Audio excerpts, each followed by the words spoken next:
Hai sobat penelusuran amatir. Halo semuanya, apa kabar? Jadi di sini aku mau sedikit cerita tentang pengalaman misterius, pengalaman horor yang dialami oleh aku dan teman-teman terdekat aku gitu ya. Jadi sebelum lanjut ke videonya, jangan lupa pencet tombol subscribe. Oke teman-teman sobat penelusuran amatir, ini dia ceritanya. Jadi ceritanya tuh waktu dulu sekitar aku tuh masih SMA gitu ya. Jadi aku tuh punya temen, rumahnya tuh di daerah pedesaan gitu. Jadi dulu tuh aku ini tuh lahirnya itu kayak kata ibu aku tuh julung caplok katanya ya.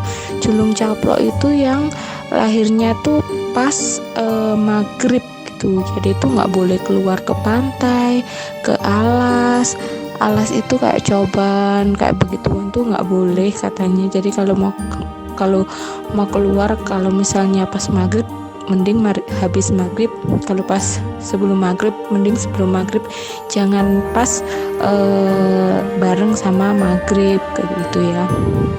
Jadi ceritanya tuh ibu aku tuh udah wanti-wanti nggak boleh ke alas tuh kayak coban kayak gitu, terus nggak boleh ke pantai gitu katanya. Kalau yang lahir pada julung caplok ini kayak pas maghrib gitu katanya tuh disukai barang halus, kayak disukain makhluk-makhluk yang tak kasat mata gitu kak, maksudnya diikutin gitu. Jadi ceritanya tuh aku waktu SMA itu ke rumah temenku, ke pas SMA kalau nggak iya pas SMA tuh temen aku almarhum ini tuh almarhumah namanya tuh Nia, itu bilang yuk ke Coban yuk, kan rumahnya tuh di daerah desa, kalau mau ke Coban itu pasti deket gitu ya.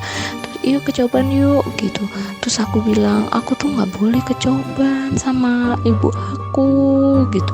Kenapa? Kayak gitu. Terus aku ceritain, si teman-teman aku nggak mungkin, nggak apa-apa, udah jangan bilang kamu ikut atau enggak kayak gitu. Terus aku bilang pengen ikut sih, pengen tahu gitu. Ya udah ayo ikut, bilang aja ke rumah aku gitu.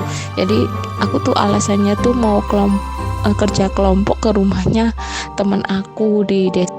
Jadi itu aku bohong ke ibu aku kalau aku tuh bilangnya mau tugas rumah ke rumahnya si Nia ini tadi gitu. Terus akhirnya aku berangkat ke sana, kita packing barang di rumahnya si Nia.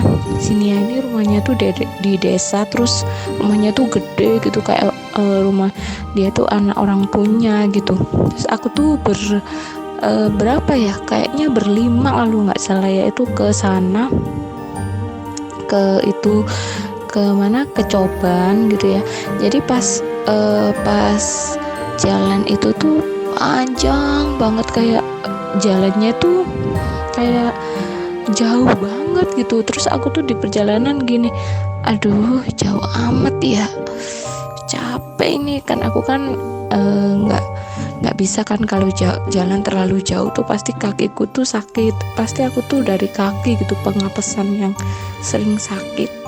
Terus akhirnya di perjalanan tuh aku kayak ngerasa ya ampun enak banget ya, tenang, damai, dingin, terus pemandangannya tuh bagus, asri, kayak tenang gitu. Aku tuh kayak suka banget ya di cuaca yang seperti itu, karena tuh kayak aku tuh pas waktu jalan menyisir tempat itu kayak pegunungan gitulah ya. Kalau di Coban kan pasti kayak desa sekali, kayak di gunung gitu, di alas gitu kan ya. Terus tuh jalan, terus ya ada rasa takut sih, kayak takut apa ya, kayak takut ada orang yang jahat gitu. Takut ngetrip perempuan, semua tuh perempuan, 5 orang lah pokoknya tuh perempuan semua. Terus akhirnya pas kita jalan ada di suatu camping itu tadi tuh suasananya tuh kayak sepi, tenang, tapi kelewat sepi gitu, sepi banget. Terus kayak ada suara-suara burung gitu. Terus kayak aku tuh kayak ngerasa merinding setiap perjalanan gitu ya. Pas jalan tuh tiba-tiba tuh kayak ada yang ngawasin gitu. Jadi aku tuh takut, duh kok horor gini ya lama-lama. Terus aku tuh kayak ngeliat pocong di semak-semak gitu, kayak sekelebatan sih, nggak terlalu jelas, tapi aku kayak menyimpulkan itu tuh pocong. Soalnya tuh kayak jelas banget kalau itu tuh pocong. Kalau pocong kan gampang dilihat gitu kan ya. Terus itu kita jalan lagi, kita nyisirin sungai kecil gitu, kita nyisirin sungai. Kita kan pakai sendal nih, terus aku pakai celana panjang, baju putih, teman-teman aku juga. Terus itu pas kita nyisirin sungai, kaki aku tuh digigit sama pacet, namanya tuh pacet ya, digigit sama pacet itu. Akhirnya tuh terus ada yang bilang, wah mau sampai nih, mau sampai, kayak gitu. Beneran nih mau sampai? Iya mau sampai. Terus akhirnya kita jalan, akhirnya kita sampai di coban, namanya tuh coban apa ya, coban Gelotak apa coban Rondo ya, tuh aku lupa ya teman-teman, lupa coban Gelotak apa coban Rondo gitu, lupa aku ya. Terus waktu di sana tuh ada kayak cowok-cowok gitu, cowok-cowoknya tuh kayak berapa ya, ada bertiga atau berempat gitu, aku lupa. Wah ini dari mana kak? Dari sini mas. Oh iya ayo foto-foto yuk. Akhirnya kita difotoin di batu yang gede. Di situ kan ada batu yang gede, kita buat foto.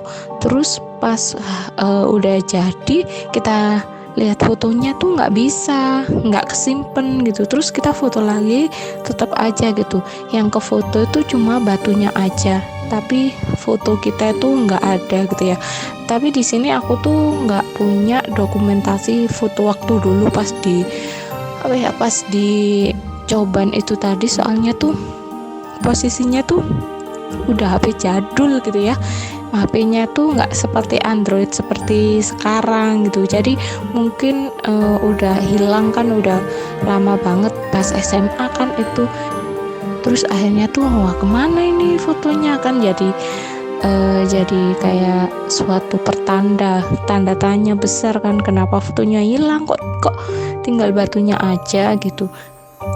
Ternyata usut punya usut, ceritanya orang-orang situ, ceritanya teman-teman yang pernah ngetrip ke situ tuh fotonya tuh pasti nggak jadi kalau foto di batu itu, yang batu besar itu tadi gitu. Terus tuh di coban itu kayak ada kayu kayak melintang gitu. Nah katanya kayu itu tuh, katanya ya, ini kayu itu tuh katanya ular gede yang tapa di situ gitu. Jadi panjang sekali dan tapa udah beratus-ratus tahun katanya ya. Aku dengar dari cerita orang-orang situ dan cerita orang-orang yang ngetrip di situ, katanya di situ tuh ada ular yang gede banget ya, pokoknya tuh gede banget. Terus dia tuh tapa di situ, di kayak tapa ular, katanya di situ tuh namanya ular lotopo, ular bertapa gitu di situ. Jadi tuh katanya ularnya tuh juga bisa gerak gitu, terus bisa ngeluarin darah gitu. Jadi ularnya tuh kayak kayu gitu, kayak kayu melintang gitu, tapi itu katanya ular, itu katanya ya, aku nggak tahu itu bener atau enggak gitu. Terus akhirnya pas kita pulang, selang 1 minggu atau beberapa harinya tuh kita dengar kabar kalau ada anak-anak, kayaknya sih SMP ya, anak SMP yang pergi ke situ. Terus dia tenggelam, kayak jatuh gitu loh. Jadi dia tuh kayak jalan selfie gitu kan, selfie, terus tuh nggak sadar dia kepleset jatuh di situ. Dan ternyata kata orang-orang situ tuh coban di situ tuh dalamnya tuh sekitar berapa meter ya, 10 meter apa berapa meter gitu loh. Jadi tuh mayatnya tuh disisir selama berapa hari tuh nggak ketemu gitu. Terus hari ketujuh apa pokoknya hari ketujuh kalau nggak keberapa gitu baru ketemu mayatnya. Jadi itu di situ dalam banget, sekitar 10 meter lebih kalau nggak salah ya, berapa meter ya aku lupa. Pokoknya dulu tuh ada beritanya di situ, di daerah rumah aku tuh gitu, katanya ini dia gini, ternyata tuh katanya tuh berganjil atau gimana gitu loh. Terus juga kata temen-temennya dia tuh juga foto di batu yang besar itu, tapi ternyata fotonya nggak ada. Terus aku juga dikasih tahu tetanggaku kayak cerita di Coban itu, di atasnya Coban, di di bukit yang paling tinggi di antara di Cobannya itu, di situ tuh ada harimau gede, entah itu harimau beneran atau harimau siluman jadi-jadian tuh aku nggak tahu. Katanya tetanggaku tuh gitu, katanya tuh kayak bapaknya tetanggaku ini kan kayak orang zaman dulu kan, dia tuh pergi ke hutan, ke Coban itu di atas sendiri tuh, di atas pas Cobannya itu, pas air terjunnya ngeliat macan gede. Takut banget ya, macan, bentuk macan itu tuh, tapi kita nggak tahu ya itu bener atau enggak, itu macan beneran atau enggak. Tapi tuh kadang tuh pas kita lagi sendiri-sendiri, makanya aku tuh kayak ngerasa di Coban itu tuh kayak banyak yang memperhatikan gitu, kayak banyak yang memperhatikan kita gitu di Coban situ. Jadi aku tuh kayak takut, kayak was-was gitu. Kadang tuh kayak dengar suara harimau kayak menggeram gitu. Apa aku yang salah dengar apa gimana, aku nggak tahu ya teman-teman. Oke teman-teman, sekian cerita aku kali ini. Terima kasih yang sudah mengikuti video kita. Semoga kalian suka dan tunggu kita di next video. Bye bye. Jangan lupa pencet tombol subscribe channel YouTube Penelusuran Amati.